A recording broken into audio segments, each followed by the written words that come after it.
Enfin, le terminal de croisière a officiellement été inauguré par les autorités du pays et de l'État et validé par la première vague de croisiéristes de passage au Fénois. Si les travaux du bâtiment sont achevés depuis plusieurs mois, son inauguration a tardé en raison notamment d'une mauvaise inclinaison des rampes d'accès pour le bus. Les niveaux ont été réajustés. Le terminal baptisé Tianouanoua sera bientôt 100% opérationnel. Thomas Chabrol, Jeanne Tinoroy.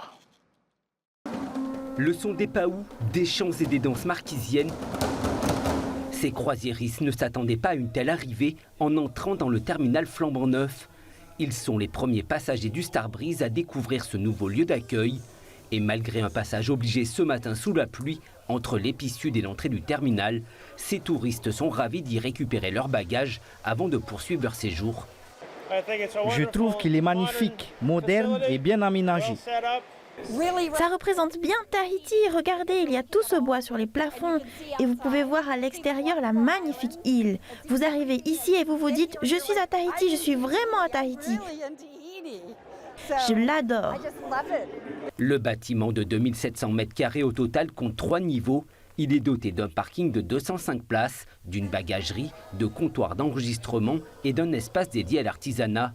Les douanes ont aussi un bureau pour le contrôle des passagers.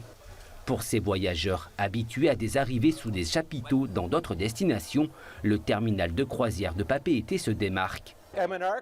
Je suis architecte aux États-Unis et je pense que c'est vraiment du beau travail. Le lieu est chaleureux comme une invitation de Tahiti pour nous, les visiteurs. J'apprécie vraiment vos efforts pour faire de cette entrée à Tahiti une expérience merveilleuse. Alors merci pour tout ce que vous faites dans ce sens. Le terminal de croisière international, un nouvel élan dans un secteur en pleine croissance. En 2025, Tahiti sera le point de départ et d'arrivée pour 125 navires et 151 paquebots sont d'ores et déjà prévus en tête de ligne pour 2026. De quoi ravir les artisans. Un projet pilote sous forme de candidature est lancé pour que les associations et créateurs puissent exposer par période de 6 mois. Cet espace est ouvert tout au long de l'année au public également. Voilà, c'est une bonne opportunité pour moi et je pense pour certains des associations, des patentés, à venir ici promouvoir leurs produits, montrer leur savoir-faire. Financé par le port autonome, le bâtiment a coûté 2,1 milliards. C'est 300 millions de plus que le montant initial prévu en raison de l'inflation depuis la crise Covid. Les travaux ont été lancés en 2020. Dans les plans, une passerelle devait rejoindre le marché de Papeete, mais le concept a été écarté.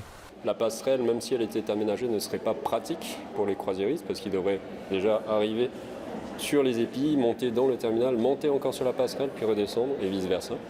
Et la deuxième raison, c'est parce qu'aujourd'hui, on a des feux qui fonctionnent le long de l'avenue Pomaré et qui fonctionnent bien pour le passage des croisiéristes.